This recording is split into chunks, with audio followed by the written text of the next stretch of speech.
পঞ্চ প্রাণ আছে,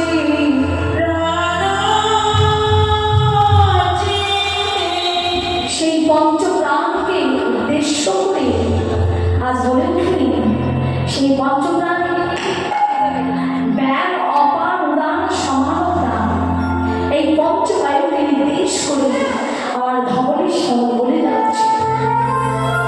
শুধু তাই না, ধবলের সঙ্গে যাচ্ছে দিকে কিন্তু আর কি বললো, তোরা কোন বলে যাস না, তোদের অসুর আছে ধরে ধরে গ্রামে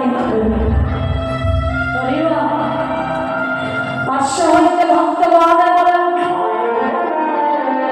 যেই অসুরি বাঘা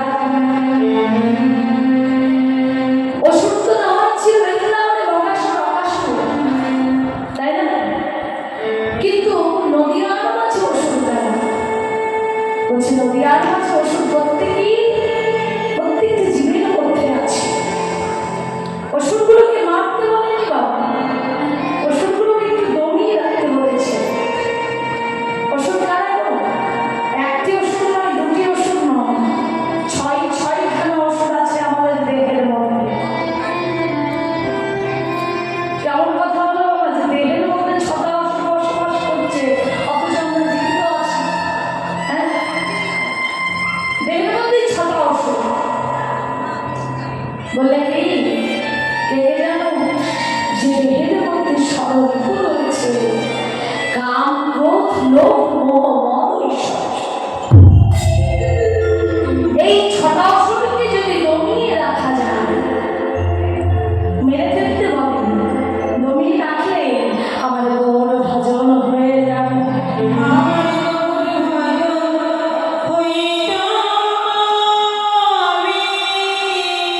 তাই আজ সেই 6টি অসুরকে উল্লেখ করে উদ্দেশ্য করে আজ মহাপ্রভু আমার বললি ওরে ধবলি শ্যামলি তোরা আর কবি বলে যাস,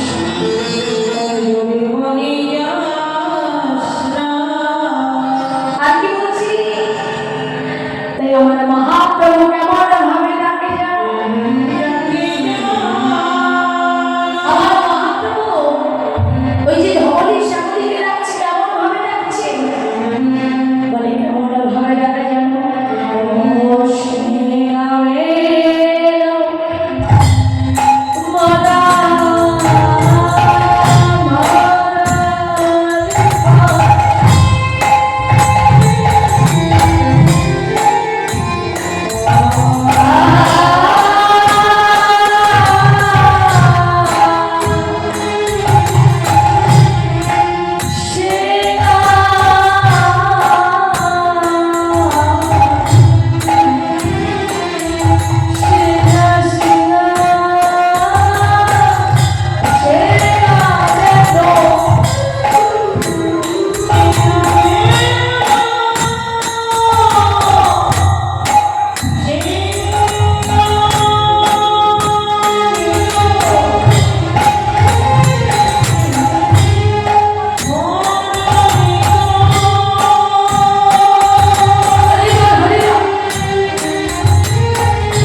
সিংহা বেরো মুরলি।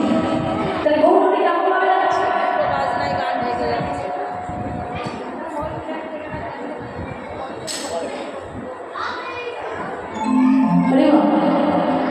তাহলে গৌরী কেমন ভাবে যাচ্ছে? পাশে মহাদেব বলছি সিংহা বেরো মুরলি করিয়া জয়ধ্বনি।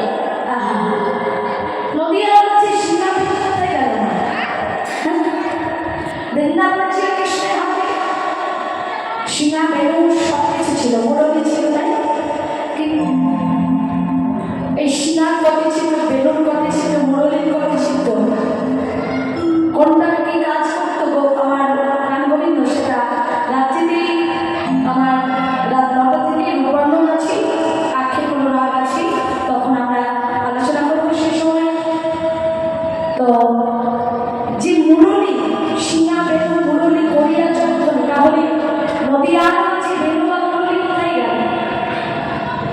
বেলু মুরলি তো কোথাও নেই। আমার দেখেছো কি তোমরা গৌরী কখনো হস্তে চিত্র করতে দেখেছো? কখনো সিংহা আছে বা বেলু আছে বা মুরলি আছে বা আছে না? দেখি আমার সাথে কথা না বলতে হবে কি করে? আমি বুঝবো কেমন করে তোমরা দেখেছো কি দেখো? আমার তো ভুল হতে পারে। গৌরীর চিত্র করতে কখনো কি দেখেছো গৌরীর হাতে বাঁশি আছে? আছে কি?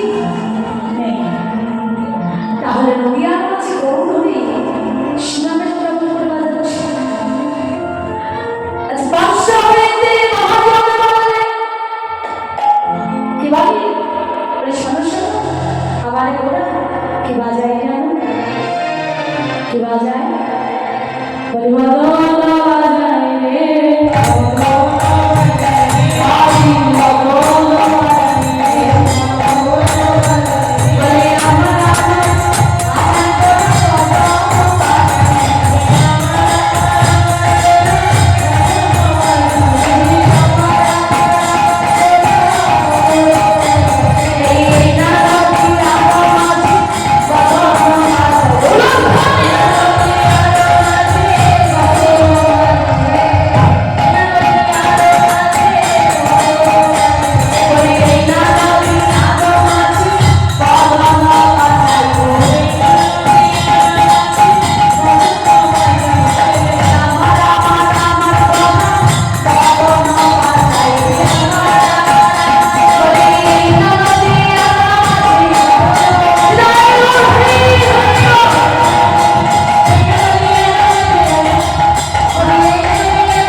বলি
কি বাবু, তোমরা দুর্গা পুজোর আগে মহালয়া দেখো না?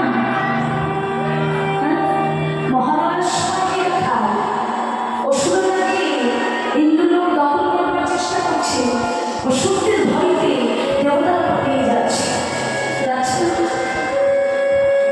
কিন্তু সেই অমৃত পানীয় মরণের ভয় থাকে, কিন্তু এই হরিনামের শোভা পাঠ করলে জীবের মরণের ভয় থাকে। তার প্রমাণ কি? দেখো, কীর্তনটা অবাস্তব কিছু নয়, বাস্তব। একবার মনে মনে অনুভব করবো, অর্ধরাত্রিতে যদি আমরা কিছু গয়নাগাটি করে রাস্তা দিয়ে বেরোচ্ছি, আমরাই যেমন রাত নেই দিন নেই গাড়ি করে রাত চলে বেড়াচ্ছি, কত ফাঁকা ফাঁকা জায়গায় 2-3-4 কিলোমিটার দূরে কোনো জনবসতি নেই, আমাদের গাড়ি চলেই যাচ্ছে, রাত 2টো বাজে 3টে বাজে। যদি কোনো ডাকাত দল বা চোরের দল বা কোনো বল কেউ যদি থাকে, এসে যদি রাস্তায় দাঁড় করায়, আমাদের গাড়িটা দাঁড়িয়ে যেতে হবে। আর দাঁড়িয়ে যদি এই টাকা পয়সা গয়নাগাটি লোক দেখে আমাদের লোকে যদি একটা মাথায় মেশিনটা ধরে, বাবা থরথর করে কাঁপতে কাঁপতে গয়নাগাটি টাকা পয়সা যা কিছু ছিল সব দিয়েও দিতে হবে, সঙ্গে জীবনটাও চলে যেতে হবে। কে গ্যারান্টি দেবে? আমাদের ছেলেদের মেয়েরা তো দিতে পারে। কিন্তু একবার ভাবো তো, কোন একজন বৈষ্ণব ভেঙে ধরে ললাটে তার তিলক চন্দন, অঙ্গে গেরু অবসর, কাঁধে তার ভিক্ষার ঝুলি।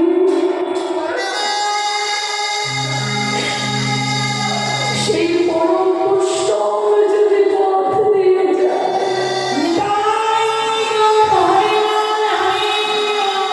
আর নিশ্চয়ই যদি কোনো ডাকাত দল দেখে, এই ধর ধর ধর ধর ধর ধর, এই অমিতা দেখে না দাঁড়ানো, একজন কি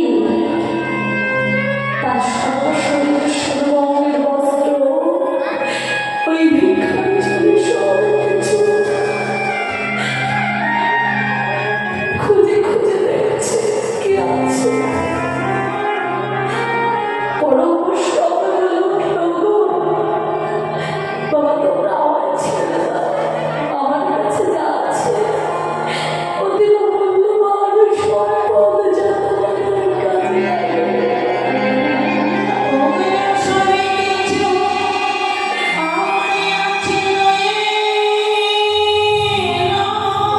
আমার কাছে যা আছে তোমাদের কাছে লাগবে না। আর যদি কাজে লাগাতে পারো,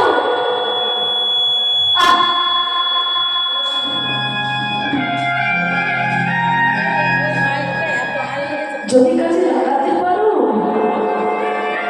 তাহলে এ জীবন তোমাদের ধন্য হয়ে যাবে, তোমরাও আমার মতো ভিখারি হয়ে যাবে।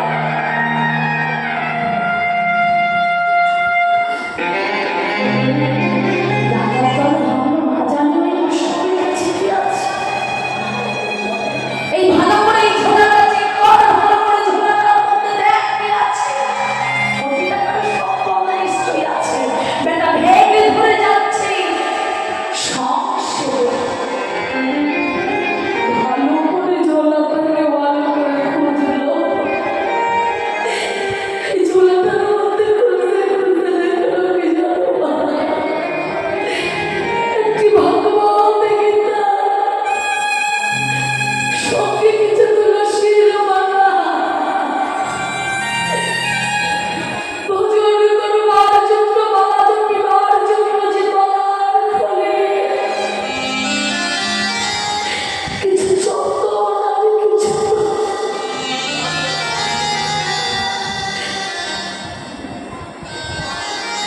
এই তোমার মূল্যবান সম্পদ।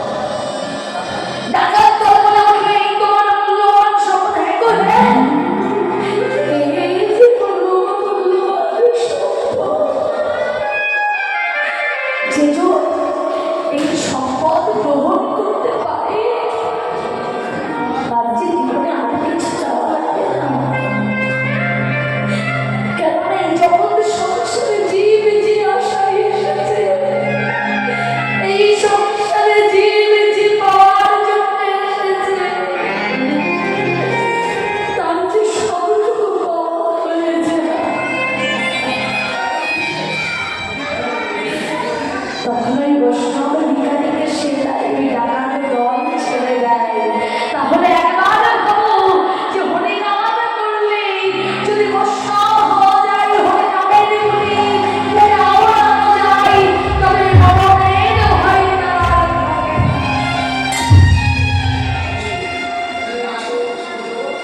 অথচ আমরা সেই হরিনাম কৃষ্ণ নাম দিনতে একবার বলি। মহাপ্রভু বলেছিল ওর মাকে, সে ছেলে মেয়েকে বলছে, হে নিমাই, তুই যে বলছিস আমাকে কৃষ্ণ নাম করতে, বাবা বলতে পারিস আমি কখন কৃষ্ণ নাম করবো? এই সংসারে তোর ভালো মন্দ দেখা, তোর পিতার ভালো মন্দ দেখা, এই সংসার সবকিছুতে বাধা হয়। কখন করবো আমি কৃষ্ণ নাম বদলে বল না।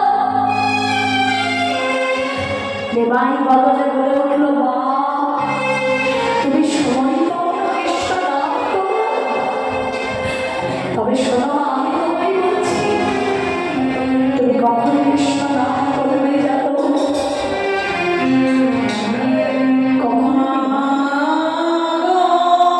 কখনো করবো নিমা। তবে শোনো মা, তুমি কখনো কৃষ্ণ নাম করিবে, আমি তোমায় বলি, আমি যে সময় বলবো তুমি ঠিক সেই সময় কৃষ্ণ নাম করবে। এবারে বললেন, শোনো তুমি হাতে করো প্রেম কর্ম,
বদনে